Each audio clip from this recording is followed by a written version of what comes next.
متكئين على فرش بطائنها من استبرق وجنى الجنتين دان فبأي آلاء ربكما تكذبان فيهن قاصرات الطرف لم يطمثهن إنس قبلهم ولا جان فبأي آلاء ربكما تكذبان كأنهن الياقوت والمرجان فبأي آلاء ربكما تكذبان هل جزاء الإحسان إلا الإحسان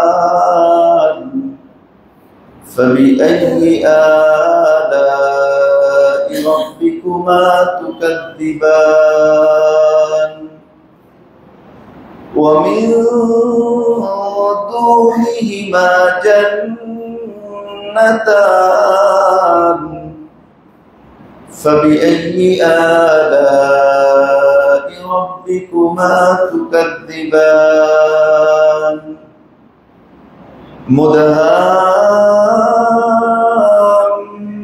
مدهامتان فبأي آلاء ربكما تكذبان فيهما عينان نضاختان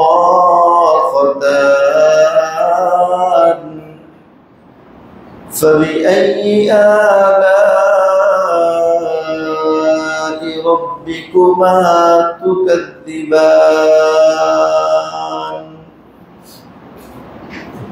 صدق الله مولانا العظيم وصدق رسوله النبي الكريم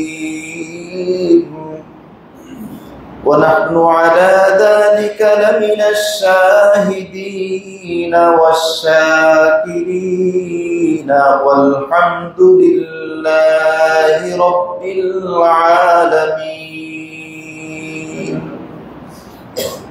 اللهم صل على محمد وعلى آل محمد كما صليت على إبراهيم وعلى آل إبراهيم إنك حميد مجيد اللهم بارك على محمد وعلى آل محمد كما باركت على إبراهيم وعلى آل إبراهيم إنك حميد مجيد نستعين بالله ونتوكل عليه حسبنا الله ونعم الوكيل نعم المولى ونعم النصير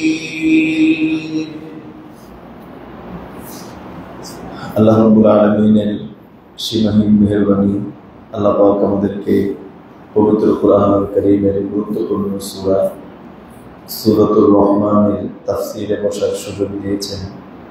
এজন্য আমরা সকলেই দিল খুলে প্রাণ ভরে আল্লাহ পাকের শানে শুকরিয়া আদায় করি আলহামদুলিল্লাহ।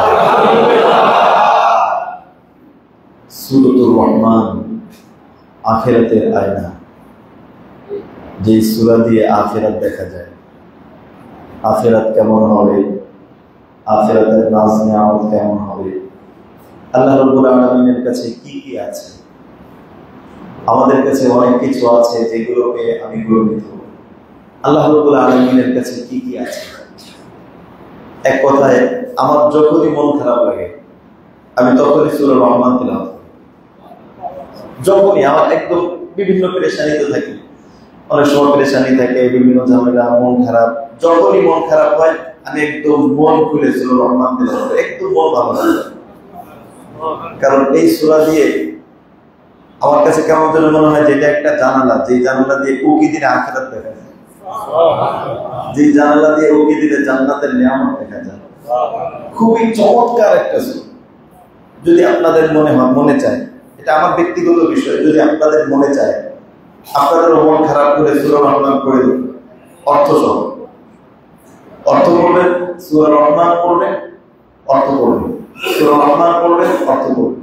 এক একটা আয়াত অর্থের সাথে মিলতে পড়লে মানে মাঝে মাঝে এরকম মনে হয় যে আমি দুনিয়াতে কেমন নয়, আখিরাতের একদম নাজ নিয়ামতের খুবই চমৎকার সূরা।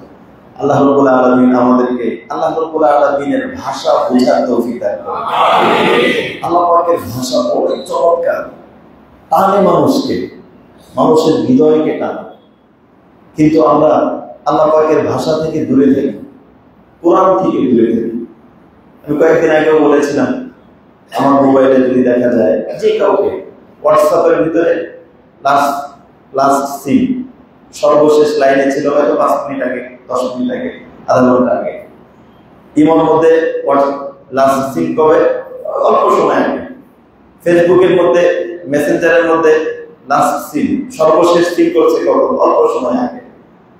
কিন্তু আমার জীবনে যদি দেখা হয় কোরআনুল কারীম লাস্ট সিন সর্বশেষ দেখা হয়েছে কবে?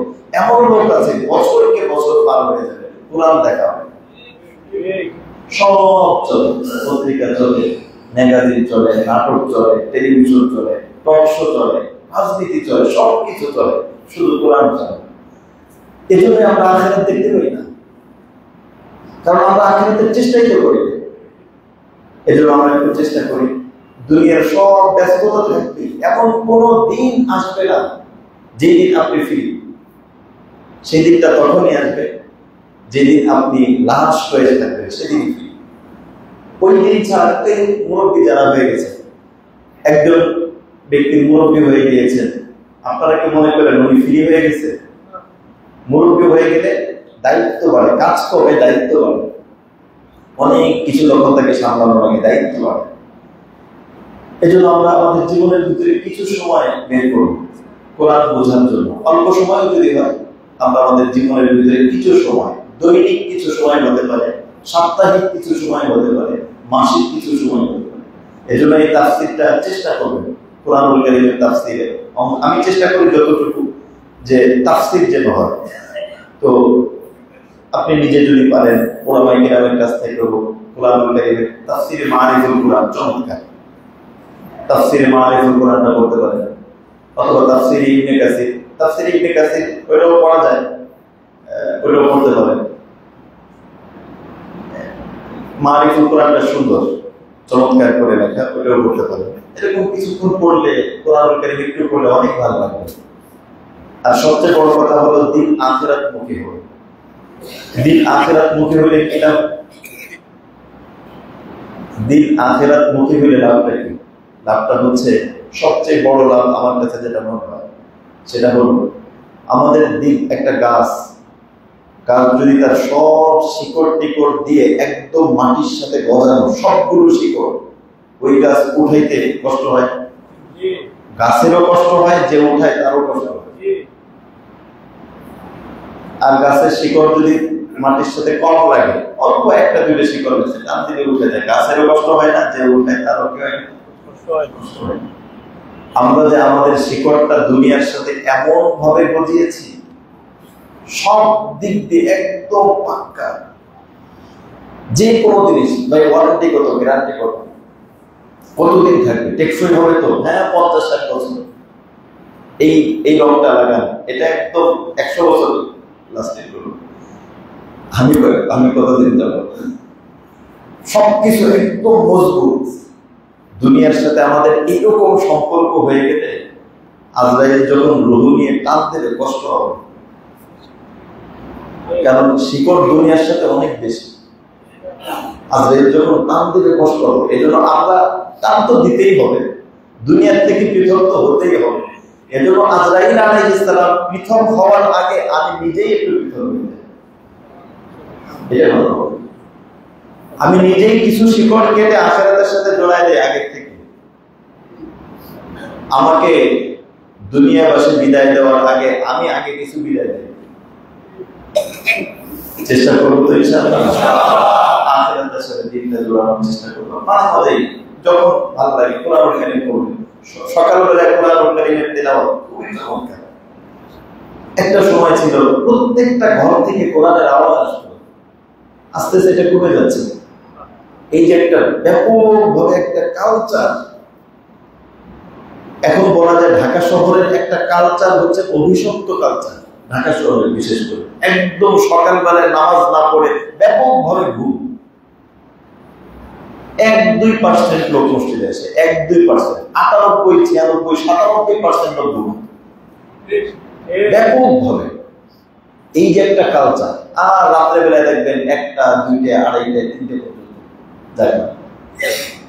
এই কালচারটা ইসলামী কালচার না। ইসলামী কালচার হচ্ছে এই জন্য আমাদের বরকত নাই, আমাদের যে জীবনের বরকত শূন্য হওয়ার এটা একটা কারণ। কারণ আমরা কাজ শুরু করি দেরিতে, সকালবেলার মূল বরকতের সময় ঘুমাই কাটাই। অথচ আল্লাহ নবী কি দোয়া করেছেন? আল্লাহুম্মা বারিক লি উম্মতি ফি বুকুরিহা, হে আল্লাহ আমার উম্মত দিনের প্রথম ভাগে যেই কাজটা করে ওই কাজের মধ্যে তুমি বরকত দান করো। আমরা দিনের প্রথম ভাগে ঘুমের মধ্যে বরকত হয়। চায়না এতদূর এগিয়ে গিয়েছে, চায়না চীনে একটা লোক 6টার পরে কেউ ঘুমায় না। যাই দেখেন সমস্ত লোক সকালেই কাজে চলে যায়, একদম পুরো গ্রামীণ কালচার। সন্ধ্যার পরে মানে রাত 8টা, 8:30, 9টার পরে পুরো এলাকার মধ্যে সমস্ত মানুষ ইসলামী আদর্শগুলো চায়না ওরা নিয়ে তারা এত দূর আগায় যাইতেছে, আর মুসলমানরা ইসলামী আদর্শগুলো ভুলে কালচার করতেছে। আল্লাহ পাক আমাদেরকে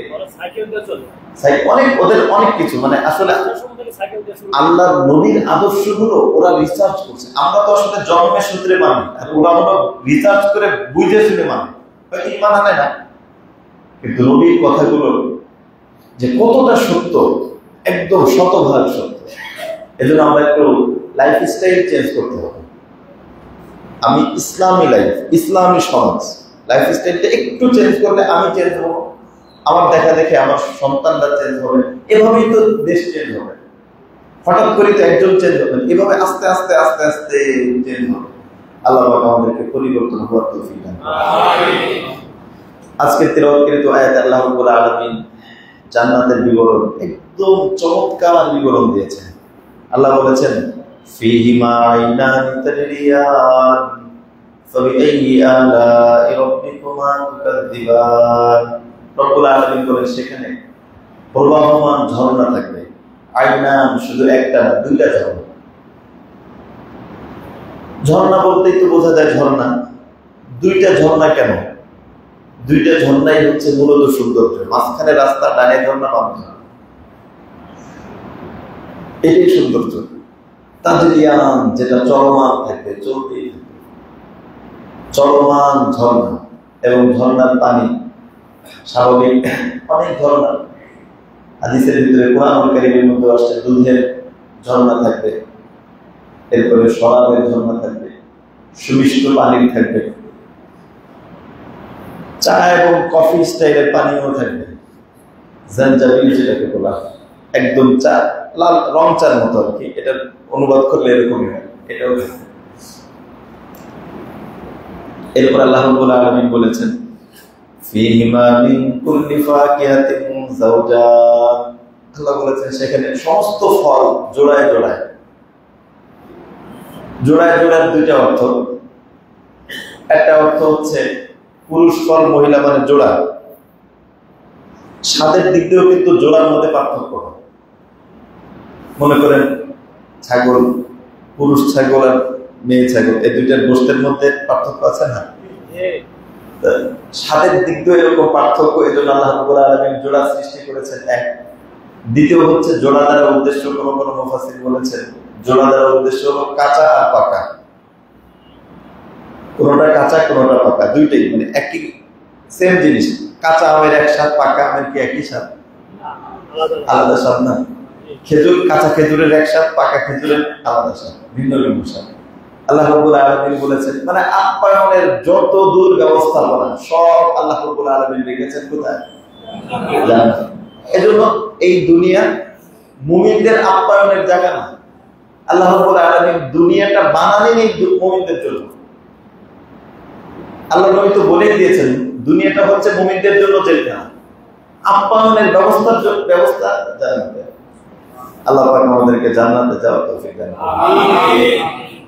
ফীহিমা মিন কুল্লি ফাকিহাতিন যাওজান ফাবিআইয়ি আলা'i রাব্বিকুমা তুকাযযিবান মুত্তাকিঈনা আলা ফুরুশিন বাতাইনুহা মিন ইস্তাবরাক ওয়া জানাল জান্নাতাইনি দান। ওর অনুবাদ সহ করবেন, কারো মন খারাপ থাকবে না ইনশাআল্লাহ। আল্লাহ কি মেহমানদারি, আল্লাহ পাকের চমৎকার মেহমানদারি। রব্বুল আলামিন বলেন মুত্তাকিঈনা আলা ফুরুশিন বাতাইনুহা মিন ইস্তাবরাক। কি যে আয়াত, রব্বুল আলামিনের চমৎকার বর্ণনা ভঙ্গি, বালাগাত ফাসাহাত কোরআনুল কারীমের এমন চমৎকার বর্ণনা, আশ্চর্য লাগে কোরআন যারা বুঝে। এখানে আল্লাহ কি বললেন? মুত্তাকিঈনা আলা ফুরুশিন, তারা বিছনায় আসনে হেলান দিয়ে থাকবে। ঝর্ণার বিবরণ দেওয়া হবে। অনেক একটু কল্পনা করেন আপনি এমন একটা জায়গায় আছেন যেখানে ডানে ঝর্ণা বামে ঝর্ণা, চোখ যত দূর যায় তত দূর শুধুই ঝর্ণা, রোদের তাপ নেই, স্নিগ্ধ নির্মল বাতাস, বুড়িগঙ্গার পানি না, একদম দুর্গন্ধ আসতেছে, একদম স্নিগ্ধ বাতাস, রোদ এবং স্বাভাবিকতা যেটা মানে সূর্যের আলো না অন্ধকার, এরকম একটা স্বাভাবিক আলো বিরাজ করছে। সেখানে মুত্তাকিউন হিসেবে ব্যবহার হওয়ার কথা হেলান দিয়ে বসা।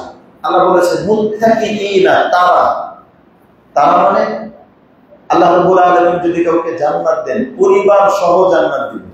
সুবহানাল্লাহ। একা একা জান্নাত মজা হবে না।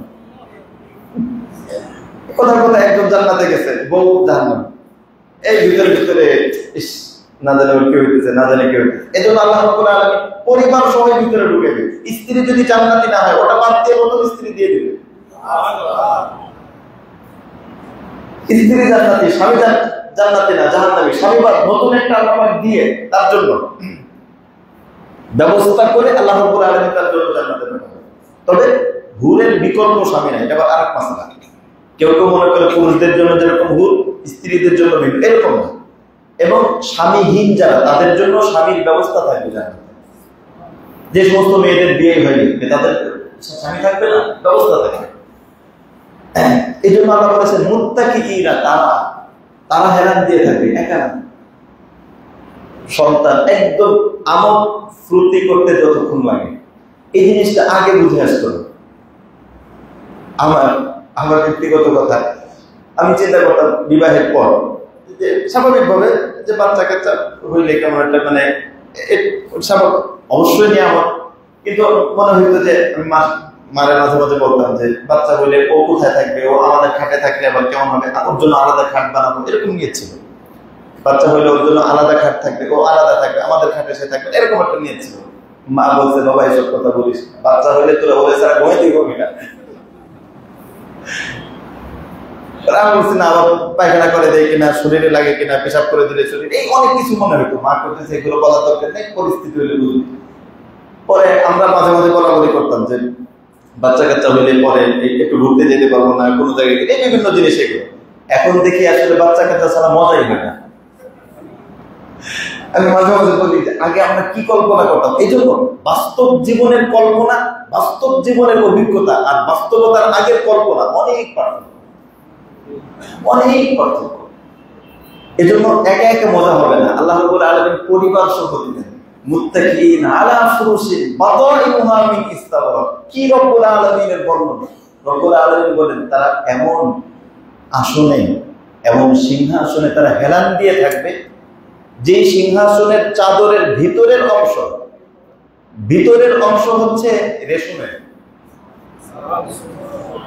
আচ্ছা, এখানে একটা কথা, ভিতরের অংশ, আমার জামার ভিতরের অংশ কি দেখার নাকি বাহিরের অংশ দেখার? ভিতরের অংশ রেশমের হোক যাই হোক সেটা দেখার বিষয়। বলার দরকার বাহিরের অংশ। আল্লাহ বাহিরের অংশের বিবরণী দেন।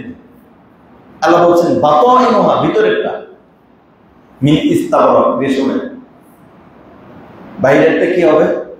রব্বুল আলামিন বলেন বাহিরেরটা বললে তোরা বুঝবি না। আল্লাহু আকবার। বাহিরেরটা এত সুন্দর তোরা বুঝবি না, এজন্য ভিতরেরটা বললাম। বাহিরেরটা এত চমৎকার যেটার বিবরণ আল্লাহ রাব্বুল আলামিন দেন। শুধু এতটুকু ছেড়ে দিয়েছেন যে ভিতরেরটা তো লাগে না, তারপরেও যদি ভিতরেরটা এত আকর্ষণীয় হয়, শুধু কল্পনা করো বাহিরেরটা কতটা সৌন্দর্যমণ্ডিত হবে। বাতাইনুহা মিন ইস্তাবরাক ওয়া জানাল জান্নাতাইনি দান। রব্বুল আলামিন বলেন, এই যে একটু কল্পনা, দৃশ্যটা কেমন? ঝর্ণার পাড়ে একদম নির্মল বাতাস, স্নিগ্ধ পরিবেশ এবং সুগন্ধি ছড়িয়ে আছে। জান্নাতের যে গাছ থাকবে, গাছের ভিতরে যে জান্নাতের যে বাতাস, গাছের ডালের সাথে যখন এক ডালের সাথে আরেক ডালের সাথে যখন মানে ঘর্ষণ লাগে, এর ভিতর দিয়ে মিউজিক বের হবে এবং গাছের পাতা দিয়ে সুগন্ধি বের হবে। ওই মুহূর্তে রব্বুল আলামিন বলেন ওয়াজানাল জান্নাতাইনি দান। ওরা তো বসে আছে হেলান দিয়ে, গাছের ফল ওদের নিকটবর্তী আসবে, ওদের ফলের কাছে যাওয়া লাগবে। ওয়াজানাল জান্নাতাইনি দান, ফলগুলো একদম কাছাকাছি চলে আসবে। কত কাছাকাছি? যতটুকু কাছাকাছি কল্পনা করবে ততটুকু কাছাকাছি। এক কথায় বর্তমান আধুনিক বিজ্ঞান অনেক কিছু সহজ করে দিয়েছে। আমার কাছে যেটা মনে হয় সেটা হচ্ছে, এই যে আগে একটা সময় ছিল না বাটন ফোনে টিপতে অনেক দূর টেপা লাগতো, এই যুগ শেষ। এখন হচ্ছে স্ক্রিন টাচ, মানে একদম টাচ করলে সাথে সাথে চলে যাবে টাচ। এখন বর্তমান কিছু সেট বিভিন্ন দেশে চলে আসছে, আমাদের দেশেও চলে আসবে। টাচ না, এটা চোখের পাওয়ার না, যেদিকে তাকাবে ওইটাই টাচ হবে, হাত দিয়ে টাচের দরকার নেই। মনে করেন আপনি ফোনের দিকে তাকান, যেদিকে তাকাবেন ওইটাই সুইচ বাটন ক্লিক হয়ে যাবে। কথা বুঝেন নেই? আপনি যে ফোনটা, এটা হলো চোখের মাধ্যমে, টাচ করার দরকার নেই, চোখের মাধ্যমে। দুনিয়ার মধ্যে এতটুকু তো গেছে, তো মোটামুটি 2024 সাল পর্যন্ত। তো 3024 সালে আর কত দূর যায় ভাই? যাওয়া তো কেবল শুরু। আখিরাতের ময়দানে সম্পূর্ণ রিমোট কন্ট্রোল, রিমোটটা হচ্ছে দিলের, যেটা মনে আসবে সেটাই কন্ট্রোল, মানে সেটাই সুইচ ক্লিক হবে। পুরোটাই কন্ট্রোল, মুখে না, দিল। এখন মোবাইল যেরকম চোখের মাধ্যমে আপনি যেদিকে তাকাবেন ওটা সুইচ ক্লিক হচ্ছে, আর আখিরাতের পুরোটাই আল্লাহ রাসূল বলেছে এটা হলো দিল কন্ট্রোল। মনের মধ্যে আপনার আছে গাছের ডালটা আসতো, এটা হলো ক্লিক করা, মনে আসার সাথে সাথে দেখবেন সামনে চলে আসছে। একদম মানুষের পুরো কারণ কি? আচ্ছা, মন কন্ট্রোল কারণ কি বলেন তো? এটার একটা কারণ আছে। আমার মনে যেটা আসতেছে সেটাই আসতেছে, এটা কেন? বলারও তো দরকার ছিল, বলার যারা আমার একটু ফল একটু সামনে হইলে ভালো হয়, ও আচ্ছা সামনে হইলে ভালো হয়, যত একটু সামনে করে দিয়ে দেয়, আচ্ছা সামনে আগে দিবে, হইতে পারে না, এরকমও তো হইতে পারতো। অথচ এই ফেরেশতা এদিকে গাছের জায়গায় একটু খেয়াল করেন। গভীরের তাফসীর বলতেছি, তাফসীরে কাবীরের কথা। তাফসীরে কাবীরের কিছু কিছু কথা মাঝে মাঝে বলি, কারণ আলহামদুলিল্লাহ এখানে অনেক বিচক্ষণ মানুষ আছে, তারা হয়তো বুঝবেন। সবাই যদি নাও বুঝে, একটু বিচক্ষণ কথা একটু খেয়াল করে। আল্লাহ রাব্বুল আলামিন বললেন ওয়াজানাল জান্নাতাইনি দান, জান্নাতের ডালপালা একেবারে কাছাকাছি। আমার কথা হচ্ছে কাছাকাছির দরকার কি? গাছের জায়গায় থাকতো, খাদেম তো আছে, কথা বুঝে আসছে না? খাদেম আছে, এই খাদেম তো চতুর্দিকে, একদম সর্বশেষ জান্নাতে যে তাকেও আল্লাহ রাব্বুল আলামিন 40,000 খাদেম দিবেন। 40,000 খাদেম একজনকে বলতে, এই তুই আমার ডান পাশে সবসময় থাকবি, এই গাছটা পাড়ে নে, গাছটা পাড়ে নে, ফলটা পাড়ে নে, সাথে সাথে করে নিয়ে, সমস্যা আছে? কিন্তু মনে আসলেই এটা মনের সাথে সম্পৃক্ত কেন করা হবে? কোনো হুকুম লাগবে না, বলা লাগবে না, মনের সাথে কেন? কারণ হলো ও যে কোরআনের আয়াত, আল্লাহ রাব্বুল আলামিন বলেছেন দুনিয়ার মধ্যে যারা আল্লাহর ইচ্ছা অনুযায়ী চলবে। আল্লাহ রাব্বুল আলামিন কিয়ামতের দিন তাদের ইচ্ছা অনুযায়ী ফয়সালা করবে। সুবহানাল্লাহ। এটাই কেন দুনিয়ার মধ্যে তারা আল্লাহর ইচ্ছা অনুযায়ী চলছে। ওয়ালাকুম ফিহা মা তাশতাহি আনফুসুকুম, ইশতিহা কেন? সবাই কি বুঝছেন এটা? এই কথাটা কি সবাই বুঝছেন? একটু গভীরের কথা বলবো। ইশতিহা চাহিদা, দুনিয়ার মধ্যে সে আল্লাহর চাহিদায় চলছে, তার অনেক চাহিদা সে পূরণ করে না। আপনারা কি মনে করেন যারা নাকি বিভিন্ন গুনাহের কাজ করে, আর যারা গুনাহের কাজ করে, এই যে যারা নাকি 5 ওয়াক্ত নামাজে আসে, এদের কি ফজরের সময় ঘুমায় থাকতে মনে চায় না? তাদেরও চায়, তাদেরও মনে চায়, কিন্তু সে ঘুমায় না। কেন? সে নিজের চাহিদা মানে না, সে রবের চাহিদা মানে।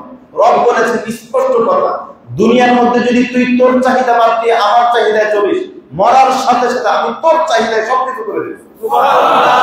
তোর চাহিদাই হবে, বলা লাগবে না, বলা লাগবে না, শুধু মনে করলেই হবে। আল্লাহু আকবার, বড় কথা। এই জন্য দুনিয়ার মধ্যে আমরা একটু চেষ্টা করি না রবের চাহিদা অনুযায়ী চলার জন্য? পারবো ইনশাআল্লাহ? চেষ্টা করি রবের চাহিদা অনুযায়ী। কয়টা দিন, কার কয়টা দিন আমার মনে আছে। আজকে হঠাৎ মনে পড়লো, আমি যখন আমার জীবনের খেদমত জামানা শুরু হয় হচ্ছে এই দারুল উলুম 6 নম্বর মাদ্রাসায়, 6 নম্বর মাদ্রাসায় খেদমত শুরু হয়। তো ওই সময় আমাদের যিনি শিক্ষা সচিব নাজেমাদের ইমাম ছিলেন হুসাইন সাহেব, উনি আমাকে বললেন যে হুজুর, আমার খেদমতের বয়স 12 বছর, 12 বছর ধরে আমি এই মাদ্রাসায় আছি। আমি বললাম 12 বছর, এতদিন? আমার কাছে অনেক বেশি মনে হয়েছে। 12 বছর ধরে একটা লোক শিক্ষকতা করতেছে, অনেক দিন। আজকে আমি হিসাব করলাম, আমার নিজের খেদমতের বয়স 11 বছর। আমার কাছে মনে হচ্ছে আমার 11 বছর হয়ে গেল, অথচ এখনো চোখ বন্ধ করলে মনে হয় এই ছাত্র জমানায় এই কয়েকদিন আগে, কিন্তু আমার নিজে 11 বছর হয়ে গেল। 11টা বছর ধরে শিক্ষকতা করায়। মানুষের কর্মজীবন তো স্বাভাবিক হিসেবে কত 25-30 স্বাভাবিক হিসেবে, তো আমার জীবনেরও তাহলে কর্মজীবনের 3 ভাগের 1 ভাগ শেষ। অথচ স্বপ্ন তো মনে হয় কেবল শুরু। কত স্বপ্ন, কত কল্পনা বাকি। এজন্য আমরা জীবন চলেই যাচ্ছে বরফ খণ্ডের মতো, কারো পেরেশানির মধ্যে যায়, কারো টেনশনের মধ্যে যায়, কারো দুনিয়ার বিভিন্ন মাসকালার মধ্যে যায়। সব থেকে বুদ্ধিমান সে যে তার জীবনের সময়গুলো রবের চাহিদা অনুযায়ী কাটায়। এটাই হচ্ছে সবচেয়ে বুদ্ধিমানের কাজ, রবের চাহিদা অনুযায়ী জীবন পার করা, যেন রব আমার চাহিদা অনুযায়ী নিয়ামত দেন। আল্লাহ পাক আমাদেরকে এরকম জীবন দান করুন। এজন্য রব্বুল আলামিন বললেন ওয়াজানাল জান্নাতাইনি দান, জান্নাতের নিয়ামত একদম তার কাছাকাছি থাকবে, তার মনের কন্ট্রোলে থাকবে। ফাবিআইয়ি আলাই রাব্বিকুমা তুকাদ্দিবান ফীহিন্না কাসিরাতুত তারফি লাম ইয়াতুমিসহুন্না ইনসুন ক্বাবলাহুম ওয়ালা জান ফাবিআইয়ি আলাই রাব্বিকুমা তুকাদ্দিবান। রব্বুল আলামিন এখান থেকে জান্নাতের হুরদের বিবরণ দিয়েছেন। এখানে একটু বুঝতে হবে, আসলে কোরআনুল কারীমের শব্দগুলো অনুবাদ এক জিনিস, অথচ শব্দ বোঝা এটা ভিন্ন জিনিস। আল্লাহ রাব্বুল আলামিন এই শব্দটা এখানে কেন চয়ন করলেন, এর ভিতরে অনেক হিকমত থাকে। জান্নাতের যে রমণী হবে, জান্নাতের যে স্ত্রী হবে, জান্নাতি যারা, দুনিয়ার স্ত্রী না। দুনিয়ার স্ত্রী আর জান্নাতের স্ত্রী পার্থক্য। দুনিয়ার মধ্যে যিনি স্ত্রী, যা আল্লাহ রাব্বুল আলামিন প্রত্যেক পুরুষকে 2 জন করে স্ত্রী দিবে দুনিয়ার স্ত্রী থেকে। যদি কেউ এক বিয়ে করে আর এক বউ দিবে, দুনিয়ার স্ত্রী 2 জন থাকবে সর্বনিম্ন, 2 জনের নিচে কোনো বউ থাকবে না জান্নাতে। আর দুনিয়াতে যদি কারো বউ 2 জন থাকে, তো 2 জন তো 2 জনই আছে। 2 জন ইমানদার হইলে বা তার নতুন দরকার নেই, আগের থেকে সম্পর্ক আছে, জান্নাতে যাওয়ার পর সব ঠিকঠাক। আর তাদের এক বউ, তারও কমপক্ষে 2 জন থাকবে। এখানে ওদের বিবরণ না, এখানে বিবরণ হচ্ছে একদম স্পেশাল আল্লাহর পক্ষ থেকে যাদেরকে দাও। দুনিয়াতে তাদের সাথে কোনো পরিচয় নেই, দেখা সাক্ষাৎ নেই, হুর যারা, এদের বৈশিষ্ট্য আল্লাহ রাব্বুল আলামিন কি বললেন, এটা অনেক গভীরের ভাবা। আল্লাহ কি বললেন? কাসিরাতুত তরফ। তরফুন মানে হলো চোখ দেখা, পলক তাকানো।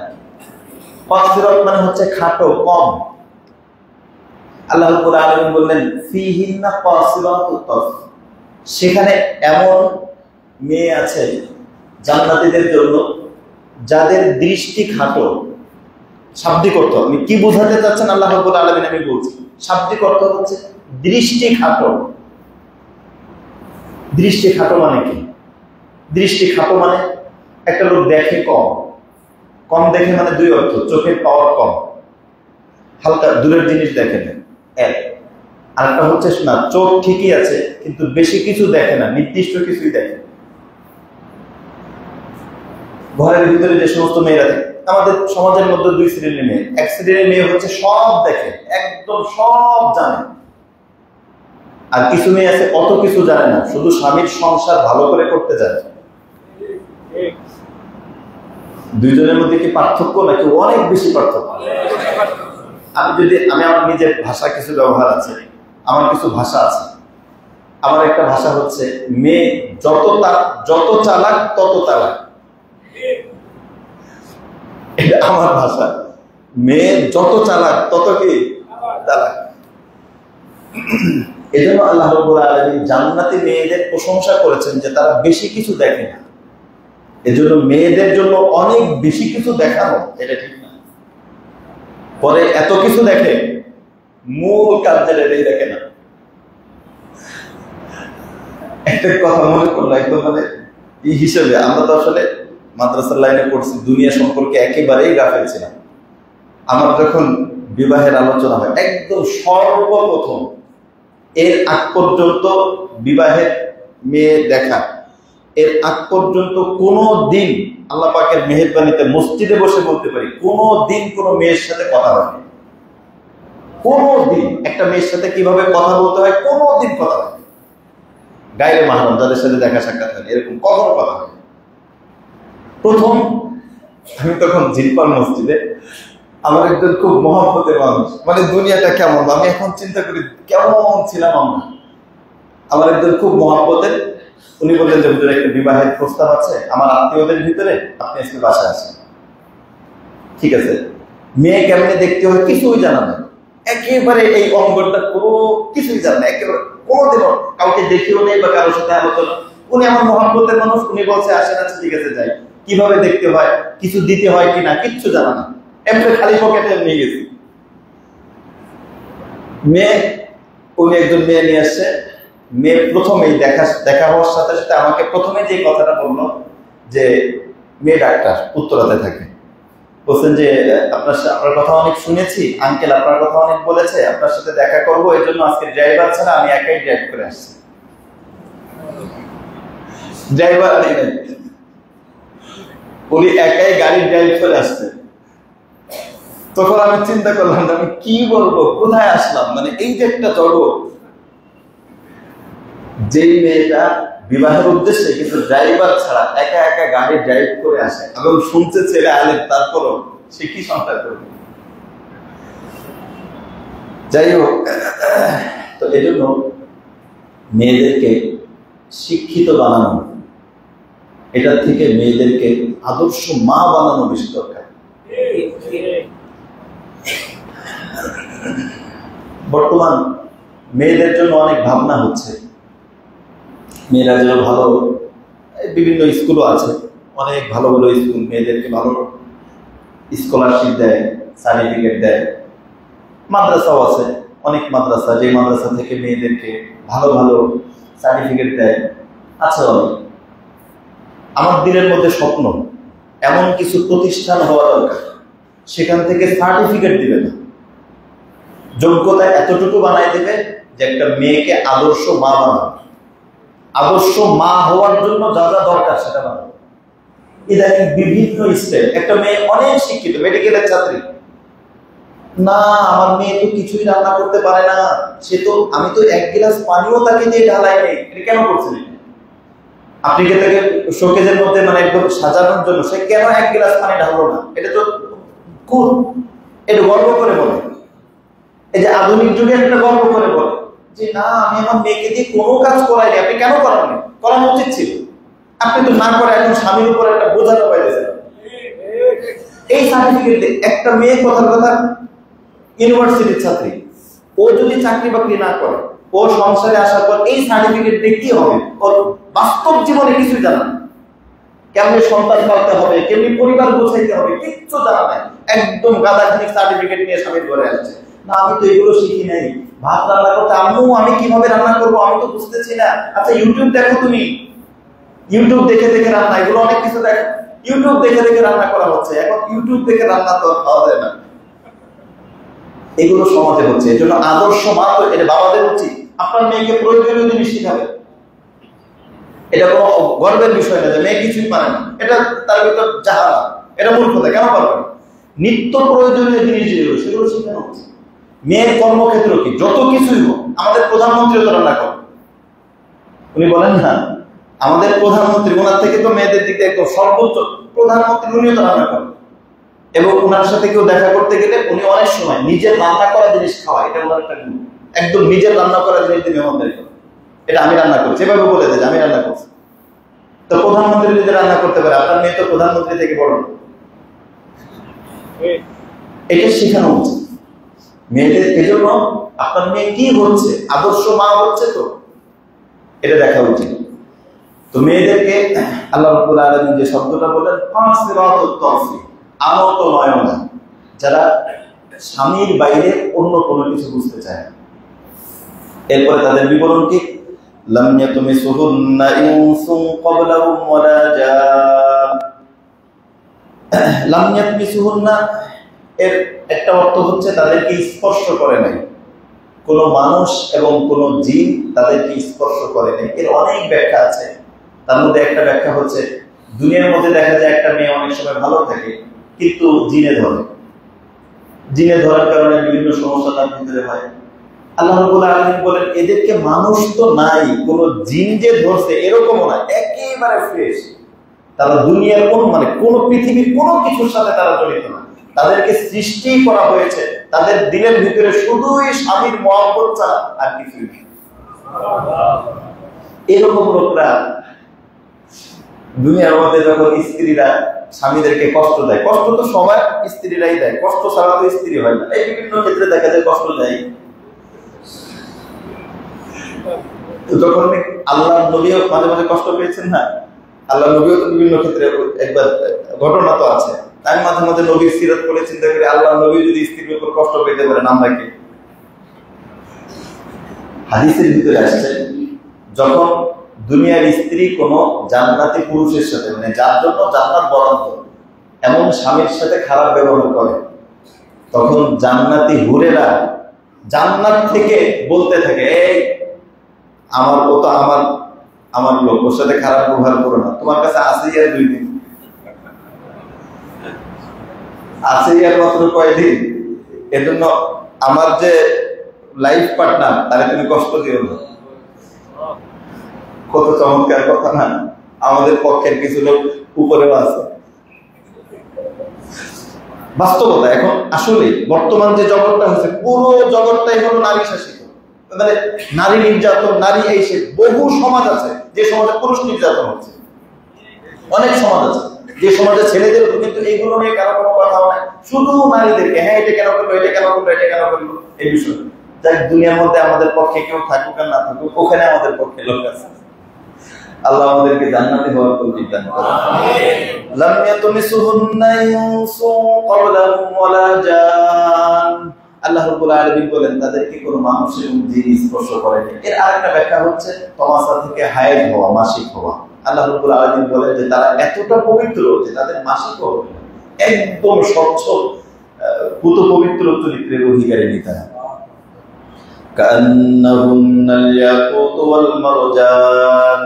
রব্বুল আলামিন বলেন তাদেরকে দেখলে কান্নাহুন্না, একজনের ভাগে তো অনেক, হুরদের সংখ্যা তো অনেক, হুরদের সংখ্যা ব্যক্তি হিসেবে, সর্বনিম্ন ব্যক্তি হিসেবে, এক একজনের আমল হিসেবে হুরের কোয়ালিটি থাকে, যার যে পরিমাণ আমল হুরের সংখ্যা ওই পরিমাণ। দুনিয়ার মধ্যে তো দেখা যায় আমাদের সমাজে একাধিক বিয়ে, স্বাভাবিকভাবে মানুষ অনেকে অন্যভাবে নেয়, স্ত্রীদের জন্য তো এটা মারাত্মক একটা দুঃসংবাদ। কিন্তু এটা তো আসলে শরীয়ত যদি জায়েজ করে থাকে, খারাপ কি হবে? আমাদের দেশের বাহিরের যে সমস্ত মেয়েরা দেশের বাহিরে বড় হয়, এই জায়গাটা তাদের একদম মানে পাকসা, এই জায়গাটা মানে বিশেষ করে সৌদিতে এই জিনিসটা দেখে, সৌদির মেয়েদের ভিতরে এই জিনিসটা খুব বেশি। শরীয়ত যদি একটা ছেলেকে 4টা বিয়ের অনুমতি দিয়ে থাকে, আমি নিষেধ করার কি? আমার ভাব ঠিক মতো পাইলে খুব এই ফ্রেশ ধারণাটা আমার ভাব আমি পাইলে, আমার ভাব যদি ঠিক থাকে, শরীয়ত যদি তাকে অনুমতি দেয়, আমার সমস্যা নেই। যাই হোক, এখানে তো অনেক সীমাবদ্ধতা আছে দুনিয়ার মধ্যে, কিন্তু ওখানে যদি আমরা চাই স্ত্রীর সংখ্যা, হুরের সংখ্যা বাড়াইতে, এখানে আমলের সংখ্যা বাড়াইতে হবে। এখানে যার যত আমল হবে, ওখানে তার তত আল্লাহ রাব্বুল আলামিন নিয়ামত দিবেন। কান্নাহুন্নাল ইয়াকুত ওয়াল মারজান, রব্বুল আলামিন বলেন তাদেরকে ইয়াকুত এবং মারজান, মানে ইয়াকুত পাথর, একদম শ্বেত পাথর, যেটা সাদা ওই যে মার্বেল পাথরের মতো, একদম সাদা ধবধবে, যেটা চিকচিক করে, এরকম পাথরের মতো দেখতে মনে হবে। কান্নাহুন্না, কেমন যেন তাদেরকে, মানে একজন না, একাধিক, অসংখ্য অগণিত হুরেরা যখন জান্নাতীকে ঘিরে চতুর্দিক দিয়ে এরকম বসে থাকবে, তখন আল্লাহ রাব্বুল আলামিন বলেন, হাদিসের ভিতরে আসছে, সর্বশেষ যে ব্যক্তি জান্নাতে যাবে, একদম সর্বশেষ, এরপরে আর জান্নাতি না, ওই ব্যক্তিকেও আল্লাহ রাব্বুল আলামিন যে মর্যাদা দিবেন, আল্লাহ রাব্বুল আলামিন তাকে বের করবেন ধাপে ধাপে। আল্লাহ রাব্বুল আলামিন যখন চাইবেন যে তাকে বের করে দিবেন, তখন হঠাৎ তার দিলের মধ্যে প্রশ্ন হবে, সে বলবেন, রব, আপনি যদি আমাকে একটু আগুনের দিক থেকে মুখটা ফিরাই দিতেন। আগুনের দিকে মুখ করে, আগুন দেখলেও কষ্ট, আগুন থেকে মুখটা একটু ফিরে অন্য দিক রাখতেন। আল্লাহ রাব্বুল আলামিন তার দাবি পূরণ করবেন, আর বলবেন, এরপরে আর চাইবে না? তখন না, কিছু চাবো না, আগুন থেকে পারেন। এরপরে আল্লাহ রাব্বুল আলামিন তাকে দেখাবেন যে সামনে সুন্দর একটা গাছ, তখন বলবে, আল্লাহ এই গাছ পর্যন্ত যদি একটু দিতে। আল্লাহ রাব্বুল আলামিন এরপরে তো আর চাইবে না, আর চাইবে না, আচ্ছা যদি গাছ পর্যন্ত। এরপরে দেখা যাবে যে সামনে আর একটা অনেক চমৎকার একটা গাছ, আবার ওই গাছ পর্যন্ত। এরপরে দেখা যায় একদম জান্নাতের গোড়া, জান্নাতের একদম দরজার পাশে বিশাল সুন্দর একটা গাছ, এখানে যাবে, অনেক অনেক কাহিনী। শেষ পর্যন্ত আল্লাহ রাব্বুল আলামিন ওই ব্যক্তিকে যখন জান্নাতের হুর দিবে, হাদিসের ভিতরে আসছে, ওই ব্যক্তি যখন জান্নাতে যাবে, গ্রামের একজন মানুষ শহরে আসতে যাওয়া হয়, চতুর্দিকে এত সুন্দর লাগে, এসিও আছে, দেখি ভিতরে ঠান্ডা, মানে এরকম আছে না, গ্রামের নতুন কিছুই জানে না, এরকম ব্যক্তি সে জান্নাতে ঢোকার পরে সর্বপ্রথম জান্নাতে যখন যাবে, আর দুই দিক দিয়ে লম্বা রাস্তা পর্যন্ত জান্নাতের হুরেরা তার ইস্তেকবাল সম্বর্ধনে দাঁড়ানো থাকে।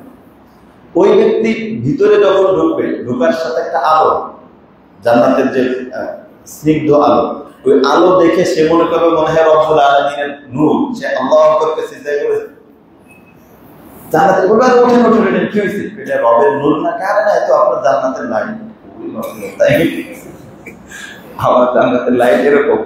এরকম কিছু দূর আগানোর পরে জান্নাতের যে খাদেম, জান্নাতের যে খাদেমরা থাকবে, তাহলে এত সুদর্শন চেহারা, ওমর করবে এটাই বলে রব, সে আল্লাহু আকবারকে সিজদা করতে যাবে। বল বল, কি করেন কি করেন, আপনি কে? আমি তো আপনার খাদেম। তাই নাকি? মানে আমার আবার খাদেমও আছে, আপনার তো অনেক খাদেম। যাই হোক, শেষ পর্যন্ত সে যখন জান্নাতের ভিতরে যাবে, এক জায়গায় বসা, ওই ব্যক্তি বসে আছে, তার দিনের ভিতরে যে কোনো মহিলা টহিলা, মানে স্ত্রী নেই, অনেক কিছু তো শুনলাম, কিন্তু কেউ দেখা যাইতেছে না। স্বাভাবিকভাবে সৃষ্টিগত ভাবে একজন পুরুষের, প্রাপ্তবয়স্ক পুরুষের পরিপূর্ণ নিয়ামত স্ত্রীর মাধ্যমে, এই সবাই তো বাস্তবতা, যেটা যে তখন তার ভিতরে এখনো স্ত্রীর সাথে দেখা হয় না, তখন বসে আছে, ভিতরে ভিতরে কল্পনা দেয়, এগুলো কিছু নাই নাকি, যাক তারপর আগুন থেকে তো ভাবছি, ওই ব্যক্তি তো আগুনে জ্বলতেছিল। হাদিসের ভিতরে আসছে, ওই ব্যক্তি আগুনে এমন ভাবে জ্বলে একদম কয়লা হয়ে গেছে। ওই ব্যক্তি যখন জান্নাতের দিকে আসবে, একদম হাতের উপর এবং পায়ের উপর ভর করে, মানে চলার ক্ষমতা হবে, এরকম অবস্থা। তখন সে চিন্তা করবে, আরে স্ত্রী পরে আগে আগুন থেকে তো পাচ্ছে, হঠাৎ করে বসে আছে, আর এই যে ওই পাশে যে স্ত্রী থাকবে, এটা একদম পর্দার মতো দিয়ে আল্লাহ রাব্বুল আলামিন ঢেকে রাখবেন তাকে। ওই যে বলেন না, হঠাৎ সারপ্রাইজ দেওয়া, সারপ্রাইজ দেওয়ার মতো একদম পর্দা দিয়ে ঢেকে রাখবেন। হঠাৎ বসে আছে, আস্তে আস্তে আস্তে আস্তে পর্দা খোলার পরে তার স্ত্রীর সাথে সাক্ষাৎ হবে। তখন এক দেখাতে, এক নজর দেখাতে 40 বছর কেটে যাবে। কারণ এ তো এতদিন জাহান্নামের কালো কালো ফেরেশতা দেখছে, বলতে এরকম সুন্দর কাউকে দেখে নেই। সে তো জাহান্নামের কালো কালো ফেরেশতা দেখে অভ্যস্ত। হঠাৎ করে তার স্ত্রী দেখার পরে এক নজরে 40 বছর এভাবে। তখন এই স্ত্রী বলবে, কিরে তোমার কি কিছু বলার নাই, আমাকে দেখে কি পছন্দ হয় না? সে এটা বলার পরে তখন বুঝে, ও আচ্ছা আচ্ছা, হ্যাঁ পছন্দ হয়েছে, খুব বেশি পছন্দ, মানে আমি হঠাৎ হারাই গেছিলাম। আল্লাহ রাব্বুল আলামিন আমাদেরকে প্রথম ভাগে জান্নাতে যাওয়ার তৌফিক দান করুন। আল্লাহ রাব্বুল আলামিন বলেছেন, লাম ইয়াকুসুহুন্না ইনসুন ক্বাবলাহুম ওয়ালা জান, তাদেরকে কোনো মানুষ এবং জিন স্পর্শ করেনি, কেমন যেন তোর ইয়াকুত এবং মারজান পাথরের মতো চকচক করবে। এরপর আরো অনেক বিবরণ আছে। আল্লাহ রাব্বুল আলামিন যদি তৌফিক দান করেন, আগামী সপ্তাহে ইনশাআল্লাহ আলোচনা হবে। আজকের মূল